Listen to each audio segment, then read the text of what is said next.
अब माई पार्वती भी सुतल बड़ी, लेकिन भगवान शंकर के नींद नहीं खेआबत तो बार बार उठ के बैठत रे, फिर सोतत रे, फिर उठत रे, फिर बैठत रे, सुतत रे, नींद नहीं खेआबत।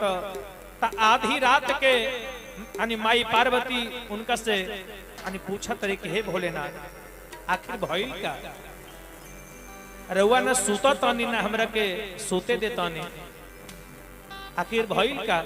तो भगवान शंकर कहत रे के गौरा तू तो जानते बाड़ू, जब तक भांग ना खाई तब तक नींद कैसे पड़ी, और जब तक कि पेट में कुछ ना रही तब तक नींद होई।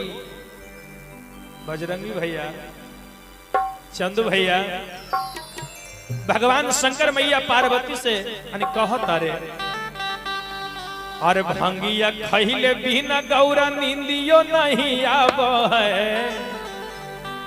और भंगिया खैले बिना ये गौरा और नींदियो नहीं आब है, और गौरा हे तोहरा दायो नहीं आब है, गौरा हे तोहरा दायो नहीं आब है।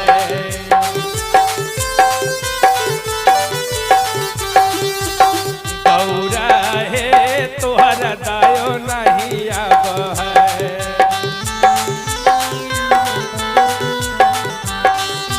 भंगिया खैले बिना हे गौरा नींदियो नहीं आब है,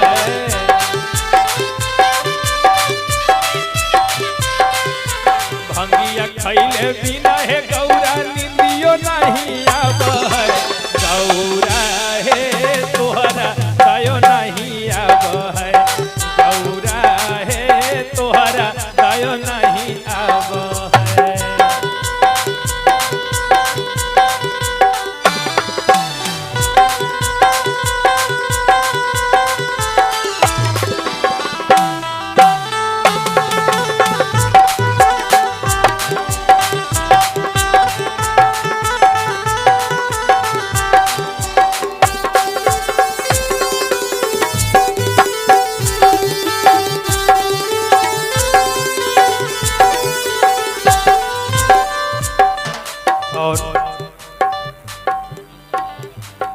और आप हैं संतोष यादव जी, आप बसैया के निवासी हैं और आपकी तरफ से 500 रुपए का प्रेम निछावर है। भगवान शंकर के इस भजन पे भोलेनाथ की कृपा सदैव बनी रहे, सदैव भंडार को भर रखे। बोलिए प्रेम से सच्चे दरबार की, बोलिए मायापति भगवान की। और भगवान शंकर कहते हैं कि हे गौरा, अरे तू तो जानते बाड़ू, अरे तू हमरा से कहा तारू कि माखन खाई, मेवा खाई, अरे तू तो जानते बाड़ू, अरे मेवा मलाई माखन हमारा मनमो नहीं भाव है,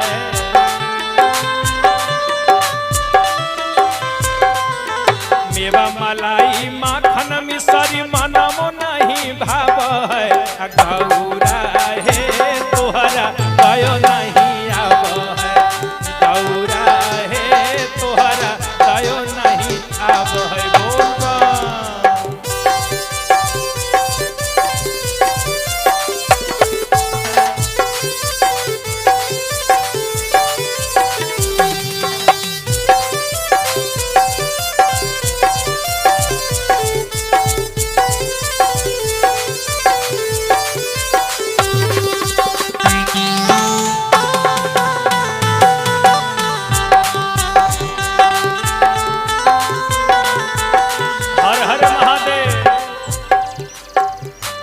माई पार्वती कहतरी कि तहरा के कुछ बुझाला, अरे भांग पीसते पीसते हमार है कलाई दर्द करेला, तहरा के कुछ बुझाला। तब भोलेनाथ कहतरी के गौरा काहे उदास होबा तारू, सुना ना। काहे करई छो गौरा मुखवा मलिन हे, तोहरा के कीन देबो भांग पीसक मशीन हे,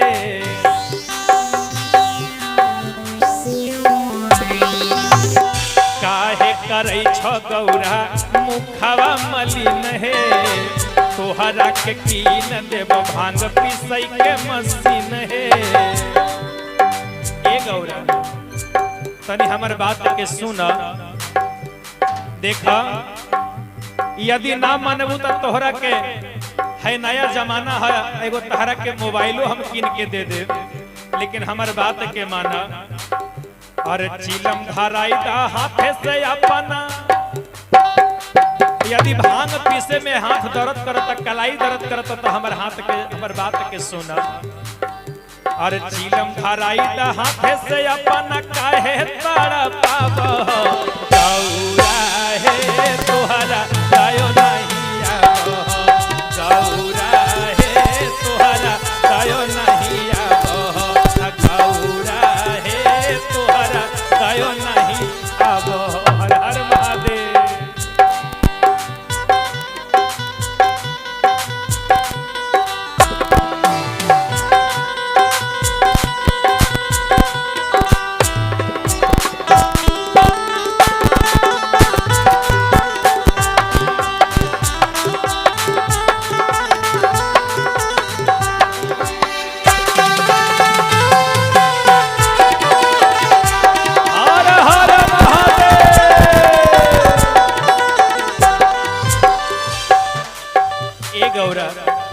इतने ना आहा,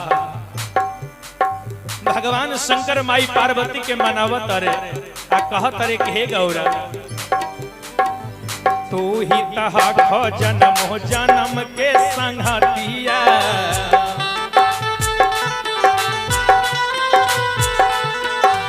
स्वामी के अपन गौरा मान लहो बतिया।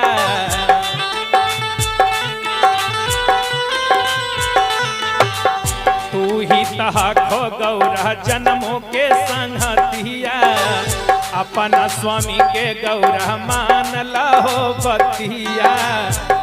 ए गौरा ये तने ना आ देखो ना दुआरी पर आइल बड़े के, और राम से आशिक बालक बेदरती तोहरे अलख जगाव।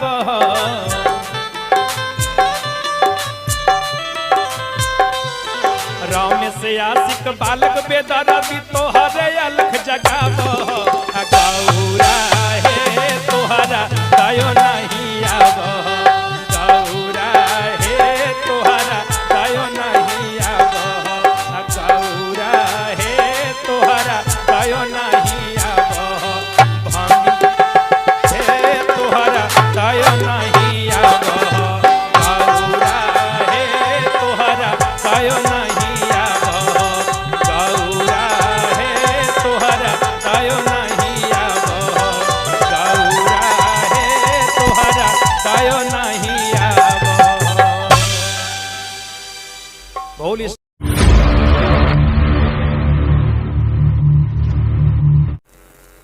और जितने भी भगवान के भक्त हैं,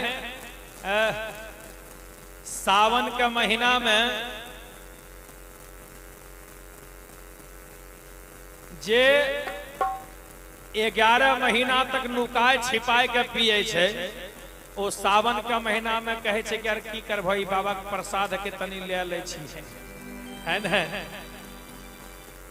उसी में एक पत्नी अपने पति देव की बड़ाई करती और क्या कहती है, और धुइया चिलम से सावनमा में असमानमा उड़ेला, अरे असमानमा उड़े, अरे असमानमा उड़े भैया, और धुइया चिलम से सावनमा में असमानमा उड़े, धुइया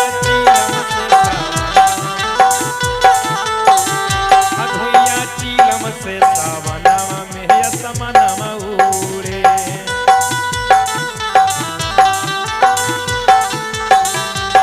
असमानमा उड़े, असमानमा उड़े,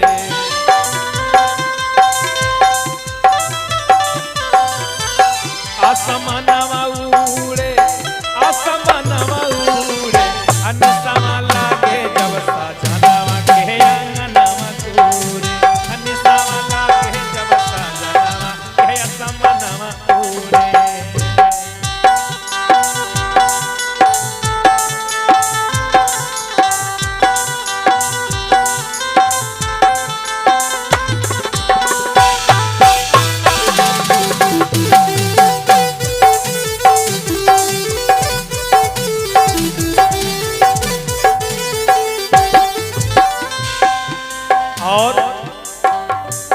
उनकी पत्नी कहती है कि हे भोलेनाथ और इनका के कुछ मति सुमति दो, केहू इनका के समझाव कि जब से सावन चढ़ल है तब से खाली गांजा पिए ले और कुछो नहीं खे करता। कहा तारी का अरे काम धंधा छोड़ी के खाली जपई भोला के नाम है।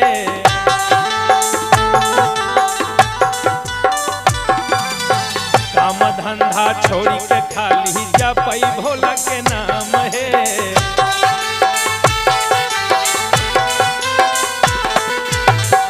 चीलम पचीलम गांजा हमारे सुबह शाम है।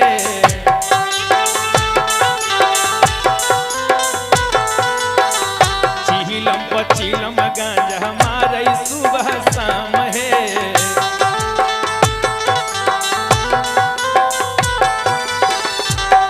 आसमानवा उड़े आसमानवा उड़े आसमानवा उड़े आसमानवा उड़े खाके भंगिया के भोला गौरा अंगनवा गोरे अनिसवा लागी जब सजनवा के अंगनवा गोरे अधुइया चीलम से आवनवा के आसमानवा उड़े।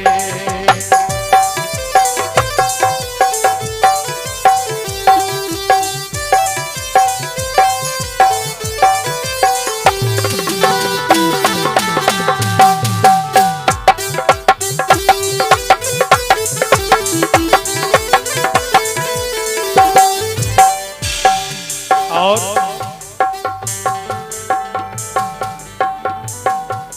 भर सावन भागे भोला जी के पीछे पीछे।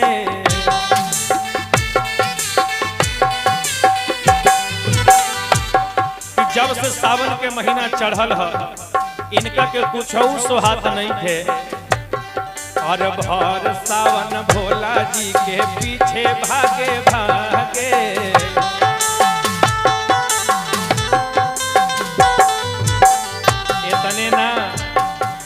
इतने ना और का चंदू या चंदन हरदम गंजे में लागल रहे।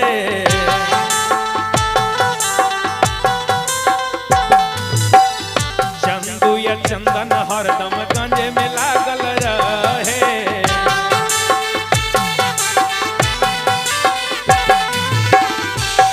आसमानवा उड़े आसमानवा उड़े आसमानवा उड़े आसमानवा उड़े बालक बेदर्दी भजनवा में आंगनवा झूमे। बालक बेदर्दी सावनवा में भजनवा झूमे।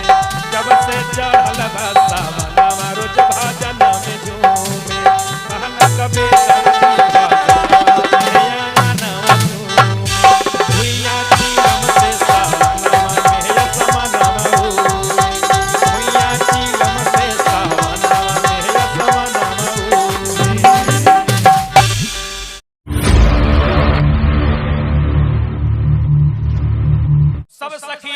मिलती है मधुपुर बाजार में। और जब मधुपुर बाजार में मिलती है तो सब अपने अपने हस्बैंड अपने अपने उनके जो हस्बैंड थे सब अपने अपने पति देव की बड़ाई करती है हस्बैंड की। एगो कहत नहीं रे सखी तू कुछ बोला ना तहारो तो शादी भइल बा, अरे बतावा ना तहार पति यानी कैसन हवन, मानत हवन के ना मानत हवन। तो तेरी सखी का बताए हमार पति तो आर्मी में हो, हमार पति आर्मी बाड़े दिन रात भारत माता के सेवा करेले। तो दोसर की कहत रे तहार पति आर्मी हम त का हमार पति इंजीनियर बाड़े रोज नक्शा तैयार करेले। तो तेसर की कहत रे तहार पति इंजीनियर ह त का हमार पति डॉक्टर हवन एमबीबीएस। दिन रात भीड़ लागल रहेला। एगो सखी चुपचाप बैठल बाड़ी तो तीनों सखी उनका से पूछा तरीके सखी तू कुछ बोला ना, तू काहे चुपचाप बैठल बाड़ी, तू अपना बारे में कुछ बतावा। कहा तरीके का बताए हमार पति आर्मी ना हवन, डॉक्टर ना हवन, इंजीनियर ना हवन। अरे त का हवन वो कहा तारी कि हमार पति यानी का हवन जाना तारो, हमार पति एक नंबर के भगत हुआ, दिन रात भगवान के भजन करेले, भगवान के सेवा करेले। रे सखी आ जाना तारू जौन बात हम रामायण में सुनत रहनी है कि प्रातः ही काल उठी के रघुनाथा, माता पिता गुरु नाबहि माथा, कि सतयुग त्रेता द्वापर में राम जी नित उठते थे और माता पिता को शीश झुकाते थे। वो चीज मेरे घर में रोज होता है। मेरे घर में सतयुग त्रेता द्वापर रोज बीतते हैं। वो अपने पति की बड़ाई करती है, ध्यान दी कि बड़ा शिष्टाचार में रहता रे मुन्ना भैया। इनकरो घर में हमारा मुन्ना भैया जी के भी बड़ा है ना, बड़ा बड़ाई होता के हमरो मुन्ना जी बाड़ हनो कहतारी अरे गेरुआ रंगा के और चंदन लगा राम नाम जपई है सखी हमर बालमुआ। बड़ाई करतारी कि गेरुआ बस्तर रंगा के और चंदन लगा राम नाम जपई है। जय श्री राम, जय श्री राम। ओम नमः शिवाय, ओम नमः शिवाय। सखी हमारो बालमुआ और भोरे भोरे सबके प्रणाम करइए। सखी हमारो बालमुआ भोरे भोरे सबके प्रणाम करइए। सखी हमारो बालमुआ गेरुआ रंगा के चंदन लगा राम नाम जपई है। सखी हमारो बालमुआ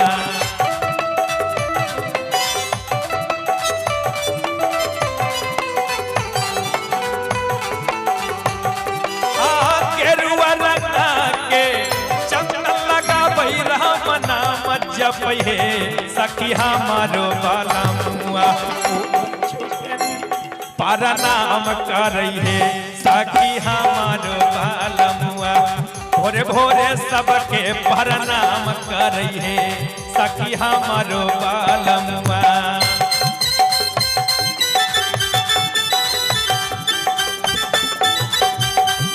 हर हर महादेव। जय शिव, जय शिव।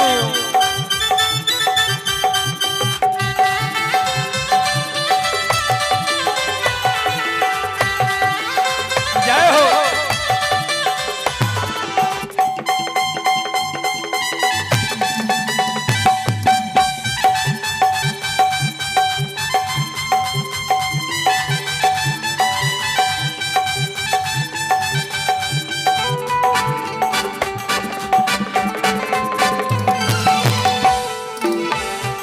हर हर महादेव। जय शिव, जय शिव।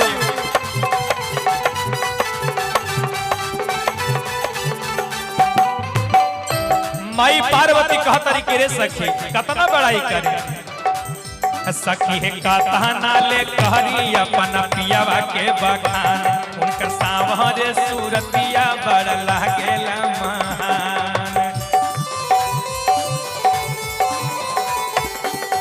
सखी है कतना ले कहरी अपन पिया के बखान, उनकर सावरे सूरतिया बड़ी लागेला महान। दिन भर भजन में राम रहै नहीं कौनो काम करई है। यहाँ जितने भी भक्त लोग हैं, ये जो यज्ञ हो रहा है 3 दिवसीय यज्ञ है ना मना भैया। ये 3 दिवसीय यज्ञ हनुमान जी के प्राण प्रतिष्ठा में, इस यज्ञ में जितने भी भक्तगण लगे हुए हैं सब के सब यानी बड़ाई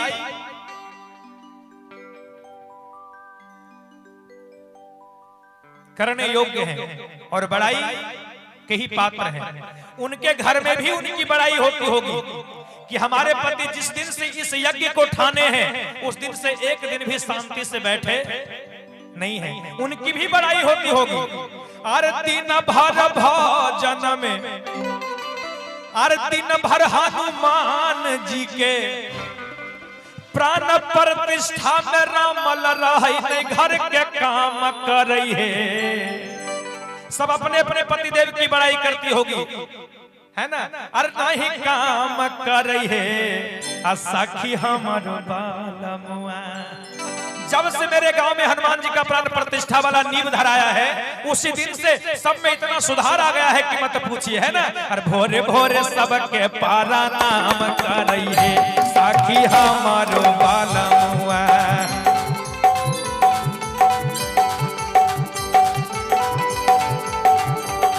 और भोरे भोरे सबके पारा नाम कर रही है सखी हमारो बालमुआ।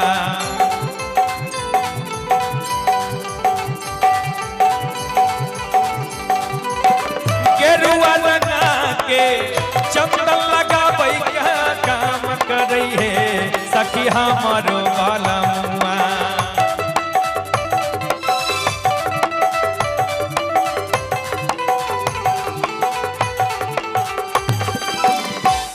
गेरुआ रंगा के चंदन लगावे राम नाम जपे है सखी हमारो बालमुआ। आओ भोरे भोरे सबके प्रणाम करे है। रोज हमें बड़ा शिष्टाचारी बड़े, बहुत शिष्टाचार में रहते हैं, सबको बहुत यानी प्रश्न रखते हैं, खुश रखते हैं। लेकिन ध्यान देंगे हे भैया, अरे कहिया ले घूमई भो गाड़ी सफरिया में, बड़ा घूमे के मन करा था। अरे कहिया ले घूमई भो गाड़ी सफरिया में, अरे सफरिया में, अरे हमारा घूमई के मनमा कर है देवघर नगरिया में।